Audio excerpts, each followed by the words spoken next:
상상해 보세요. 누군가가 당신에게 이렇게 말합니다. 당신이 모든 파티, 모든 축하 행사, 그리고 때로는 금요일 저녁에 하는 그 행동이 천천히 당신의 뇌를 파괴하고 미래의 자녀들에게 해를 끼칠 수 있습니다. 인터넷의 무서운 이야기처럼 들리죠? 이제 이것이 소셜미디어의 공포 조장자가 아닌 전문 독성학자의 말이라고 상상해 보세요. 갑자기 그렇게 재미있게 들리지 않죠? 오늘 우리는 인류와 수천 년 동안 함께 해온 물질이지만 여전히 놀라울 정도로 적게 알려진 알코올에 대해 이야기할 것입니다. 더 정확히 말하면 우리는 알지만 불편한 진실에 눈을 감고 싶어 합니다. 안전벨트를 매세요. 흥미로울 것입니다. 인간과 알코올, 독성 있는 열정과의 고대 로맨스. 우리와 알코올의 관계는 약 1000만 년 전에 시작되었습니다. 아니요, 우리의 유인원 조상들이 양조장을 열지는 않았지만 자연은 이미 우리에게 알코올 탈수소 효소와 아세트알데히드 탈수소 효소라는 독특한 효소 세트를 주었습니다. 해리포터의 주문처럼 들리지만 이 녀석들은 우리 조상들이 우연한 술 취함으로 죽는 것을 피하는 데 도움을 주었습니다. 중요한 것은 그 당시 과일들이 종종 과숙되어 나무에서 떨어지고 발효되기 시작했다는 것입니다. 그 안에 에탄올이 형성되었는데 이는 우리가 지금 칵테일에 첨가하는 바로 그 알코올입니다. 우리 조상들에게 이 불쾌한 물질을 중화시키는 특별한 효소가 없었다면 그들은 첫 번째 과일 축제 이후 우리 시대까지 살아남지 못했을 것입니다. 동물들도 파티를 즐깁니다. 동물에 대해 말하자면 아프리카에서 동물 파티가 정기적으로 열린다는 것을 알고 계셨나요? 이것은 농담이 아닙니다. 다양한 동물들이 모여 발효된 과일을 먹고 진짜 회사 파티를 여는 사례가 기록되어 있습니다. 그런 피스트 이후 그들은 종종 신년 축하 후에 사무실 직원들처럼 의식을 잃고 누워 있습니다.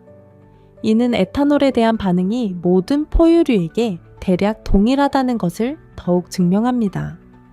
그리고 솔직히 그것은 그들 중 누구도 더 똑똑하거나 매력적으로 만들지 않습니다. 조금만 마실 때 무슨 일이 일어나나요? 와인 한 잔을 홀짝였을 뿐이라도 에탄올은 이미 파괴적인 작업을 시작했습니다. 알코올의 안전 용량, 순수 에탄올, 최대 20g, 대략 보드카 한 잔은 이미 신경독성 독으로 뇌에 영향을 미칩니다. 네, 정확히 독입니다. 약이 아니고 항스트레스가 아니라 진짜 독성 동물입니다. 우리가 조금만 마실 때 우리에게 무슨 일이 일어나나요? 에탄올은 우리의 자제력을 담당하는 뉴런의 활동을 억제하기 시작합니다. 일시적으로 이는 행복감을 유발하고 우리를 더 사교적으로 만들 수 있습니다. 그래서 알코올은 종종 사회적 윤활제라고 불립니다. 오, 두 번째 잔 후에 드디어 낯선 사람들과 대화할 수 있어. 익숙하게 들리죠? 하지만 이 일시적인 사회적 보너스를 위해 우리는 신경계의 건강으로 대가를 치릅니다. 하루에 와인 한 잔의 이 점에 관한 신화. 하지만 잠깐만요. 당신이 말할 수 있습니다. 인터넷에서 하루에 레드와인 한 잔이 심장에 좋다고 읽었어요. 글쎄요. 이 인기 있는 신화를 다뤄봅시다. 첫째, 그 과학적 연구에서는 정확히 어떤 잔에 대해 말하고 있는지 아무도 명시하지 않았습니다. 상상해보세요.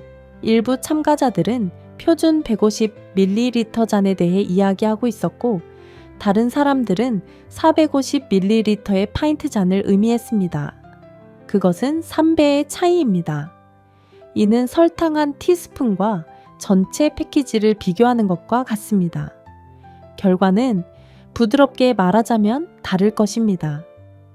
둘째, 알코올의 어떤 신비한 용량이 심장에 유익할 수 있다고 가정하더라도 그리고 그것은 큰 만약입니다. 그 동일한 용량은 발암 물질입니다. 즉, 암 발생 위험을 증가시킵니다. 에탄올은 문자 그대로 DNA 수준에서 세포 분열 과정에 간섭합니다. 그리고 여기에는 농담할 것이 없습니다. 암은 아무도 용서하지 않습니다. 알코올과 생식 시스템, 예상치 못한 결과.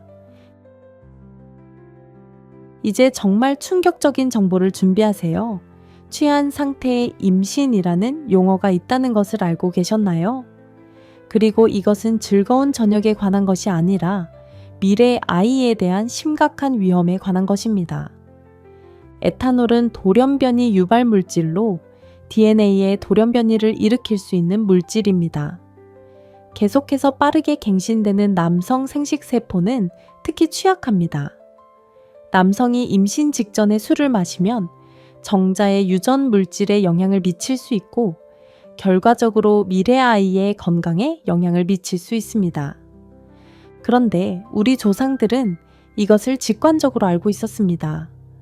많은 문화에서 신혼부부들에게 알코올 소비에 대한 엄격한 금지가 있었습니다. 그리고 이것들은 단지 고대의 미신이 아닙니다. 현대 과학에 의해 확인된 민간 지혜입니다. 여성은 어떨까요? 여기에서는 더욱 심각합니다. 임신 중 알코올 소비는 태아알코올 증후군을 초래할 수 있습니다. 평생 지속되는 아이의 신체적, 신경학적 장애의 복합체입니다. 알코올이 위험해지는 때 예상치 못한 반응. 또 다른 잘 알려지지 않은 사실, 외상성 뇌 손상을 입은 사람들, 어린 시절에도 병리학적 중독 상태를 발전시킬 수 있습니다. 이는 사람이 문자 그대로 모든 곳에서 적을 보기 시작하는 특별한 종류의 정신병입니다. 그들의 성격에 따라 그런 사람은 구석에 숨어 두려움에 떨거나 상상의 적에게 공격을 가할 수 있습니다.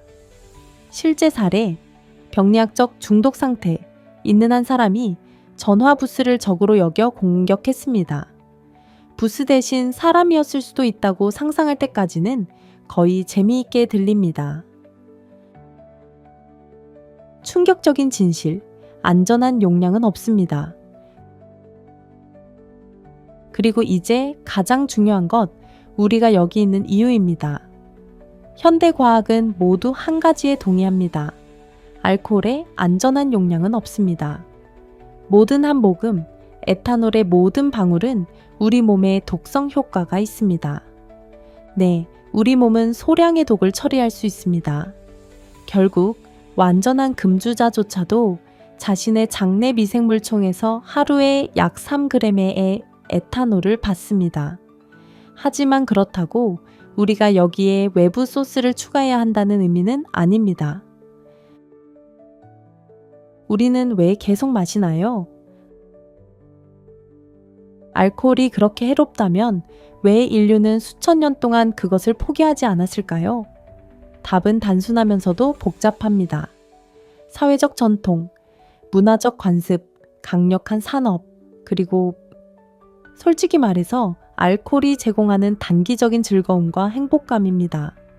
하지만 많은 해로운 습관과 마찬가지로 우리는 순간적인 즐거움에 대해 장기적인 건강 손상으로 대가를 치릅니다.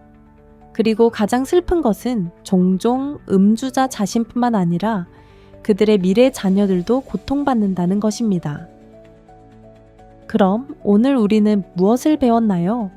알코올은 우리의 건강과 우리 후손의 건강에 부정적인 영향을 미치는 신경독성 동물이자 돌연변이 유발 물질입니다. 안전한 용량은 없으며 적당한 알코올 소비의 이점에 대한 인기 있는 신화는 과학적으로 확인되지 않았습니다. 이것이 모든 사람에게 즉시 알코올을 포기하라고 요구하는 것은 아닙니다.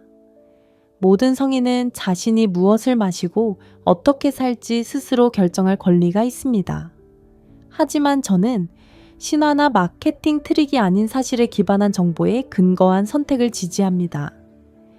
이 정보에 대해 어떻게 생각하시나요? 알코올에 대한 태도가 바뀔까요? 댓글에 의견을 공유해 주세요. 그리고 동영상이 마음에 들었다면 채널의 좋아요와 구독을 잊지 마세요. 우리가 평범하다고 생각하는 것들에 대한 흥미롭고 예상치 못한 정보가 아직 많이 남아 있습니다. 자신과 뇌를 보호하세요. 다른 것을 얻지 못할 것입니다.